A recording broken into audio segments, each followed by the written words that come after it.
বিচারের জন্য ক্ষমতাচ্যুত শেখ হাসিনাকে ফেরাতে ভারত সরকারের কাছে চিঠি পাঠিয়েছে বাংলাদেশ। বিষয়টি নিশ্চিত করেছেন ভারতের পররাষ্ট্র মন্ত্রণালয়ের মুখপাত্র রণধীর জয়সওয়াল। তবে জয়সওয়াল এটাও জানিয়ে দেন যে তাদের এ বিষয়ে এখনই কিছু বলার নেই।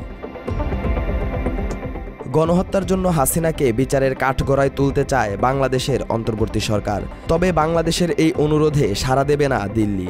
ভারত সরকারের একাধিক গুরুত্বপূর্ণ সূত্র বলছে তারা এই অনুরোধকে আদৌ খুব একটা আমলে নিচ্ছে না। হাসিনাকে ফেরত চাওয়ায় ইতোমধ্যে বিজেপি নেতা শুভেন্দু ক্ষোভ প্রকাশ করেছেন।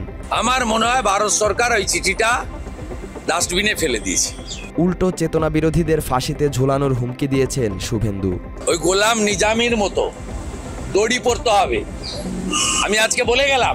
মাত্র 30% টাকায় জমির মালিক হয়ে নতুন বাংলাদেশের গড়ে তোলার স্বপ্ন দেখা বাংলা বসতি। এদিকে দ্য ইকোনমিক টাইমসের এক প্রতিবেদনে বলা হয়েছে শেখ হাসিনাকে সহজে ফেরত দেবে না ভারত। প্রতিবেদনে উল্লেখ করা হয়, ভারত বাংলাদেশ প্রত্যর্পণ চুক্তির শর্ত অনুযায়ী রাজনৈতিক প্রকৃতির কোনো অনুরোধ কার্যকর করা যায় না। এছাড়া ভারতের জন্য শেখ হাসিনার ভূমিকাও গুরুত্বপূর্ণ। তিনি চরমপন্থী দমনে এবং উপ আঞ্চলিক সহযোগিতা বৃদ্ধিতে ভারতের স্বার্থ রক্ষা করেছেন।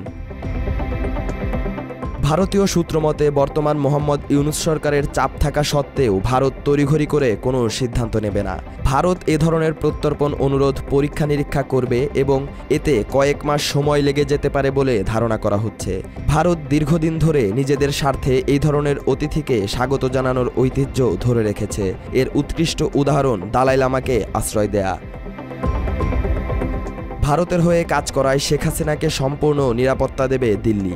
তাই চলমান এই পরিস্থিতিতে হাসিনাকে শুধু চিঠি আদান প্রদান করে ফিরিয়ে আনা সম্ভব নয়, এমনটাই মনে করছেন আন্তর্জাতিক রাজনৈতিক বিশ্লেষকরা। সালাউদ্দিন সাজু, বাংলা এডিশন।